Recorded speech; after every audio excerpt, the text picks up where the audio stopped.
ሰላም በትናንትናው ቪዲዮ ወደ ዩሮፕ ለመምጣት በትምህርትና ቱሪስት ቪዛ የሚያስፈልጋችሁ ነገር ነግራችኋለሁ ብዬ ነበር። ሁለቱንም ነግራችኋለሁ ማለት ነው። መጀመሪያ በትምህርት ቪዛ is my favorite እኔም ወደዚህ የመጣሁበትም ቪዛ ስለነበረ በጣም ቆንጆ የሚለው ቪዛ ነው። የአንድ አመት ቆይታ አለው። ከመጣችሁ በኋላ የሬዚደንስ ካርድ አፕላይ ማድረግ የምትችሉበትንም አይነት ቻንስ ስላለው የስተዲ ቪዛ በጣም ማበረታታው ነው። ሁለተኛው የቱሪስት ቪዛ ነው። ለሁለቱም ምን ያስፈልጋል የሚለውን ነገር ልንገራችሁ። በስተዲ ቪዛ ስትመጡ 12ኛ ክፍል ግዴታ ጨረስ አለባችሁ፣ ማትሪክ ማለፍ አለባችሁ። በማስተርስ አፕላይ ማድረግ ስትፈልጉ ደግሞ ዲግሪ ያስፈልጋችኋል ማለት ነው። የትምህርት ዶክመንታችሁን ማዘጋጀት አለባችሁ መጀመሪያ። እነዛ የትምህርት ዶክመንቶች በውጭ ጉዳይ ሚኒስቴርና በምትሄዱበት ሀገር ኤምባሲ አውተንቲኬት መደረግ ይኖርባችኋል ማለት ነው። የሚሆነው ዩኒቨርሲቲ ሰርችንግ ትጀምራላችሁ ማለት ነው። በትምህርት አፕላይ ለማድረግ የሚያስፈልጋችሁን ዶክመንት ልንገራችሁ። አንደኛ ለባችለርስ አፕላይ የምታደርጉ ከሆነ ከ9 እስከ 12 ትራንስክሪፕታችሁ ያስፈልጋችኋል። የ12ኛ ክፍል ማትሪክም ያስፈልጋችኋል። አብዛኛው አውሮፓ ሀገር ላይ የእንግሊሽ ፕሮፊሸንሲ ሌተር ይጠይቃሉ ከትምህርት ሚኒስቴር የተጻፈ ማለት ነው።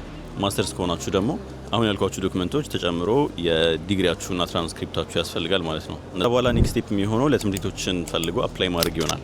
አፕላይ ስታደርጉ 3-4 የአውሮፓ ሀገራት ላይ አፕላይ ብታደርጉን ያበረታታለሁ። ምክንያቱም ሶስቱም ጋር አራቱም ጋር አክሴፕት ብትደረጉ ከዛ መሀል የትኛው ነው የተሻለ ስኮላርሺፕ የሰጠኝ፣ የትኛው ነው ትንሽ የሚያስከፍለኝ፣ የትኛው ነው ሪፍ የሆነ ሎስት ኦፍ ሊቪንግ ያለው ፒዮነ የሚለውን ነገር መምረጥ ትችላላችሁ ማለት ነው። እሱን ካረጋችሁ በኋላ ቪዛ ዶክመንት ትቀበላላችሁ። ከዛ በኋላ ሜክ ሹር ቱ ጌት ባንክ ስቴትመንት፣ አሪፍ የሆነ ባንክ ስቴትመንት። እዛ ሂዳችሁ የሚያስተምራችሁ አማውንት በአመት የምታወጡትን ወጪ ኢኩቫለንት የሆነ በራሳችሁ ወይም ደግሞ በቤተሰብ እናንተን ስፖንሰር አደርጋለሁ በሚል ቤተሰብ ስም የተሰራ ባንክ ስቴትመንትና ፋይናንሻል ዶክመንት ይዛችሁ ኤምባሲ ፕሮሰስ መጀመር ነው የሚሆነው ማለት ነው። ይሄኛው አንዱና በጣም ቤስት የምለው እኔም የመጣሁበት አብዛኛው ኢትዮጵያዊ ከኢትዮጵያ የሚወጣበት መንገድ ነው። ሁለተኛው የቱሪስት ነው። ቱሪስት ቪዛ ለማግኘት ትንሽ ከባድ ይሆናል። ከባድ የሚሆንበት ምክንያት ባንክ ስቴትመንት ትጠየቃላችሁ፣ ከፍተኛ የሆነ ባንክ ስቴትመንት። ከዛ በኋላ ትራቭል ሂስትሪ ይታያል፣ እድሜያችሁ ይታያል።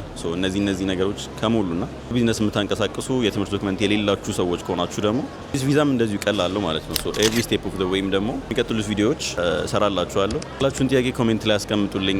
ላይክ ሼር አድርጉ። የሚቀጥለው ቪዲዮ ደግሞ አገኛችኋለሁ። ቴንክ ዩ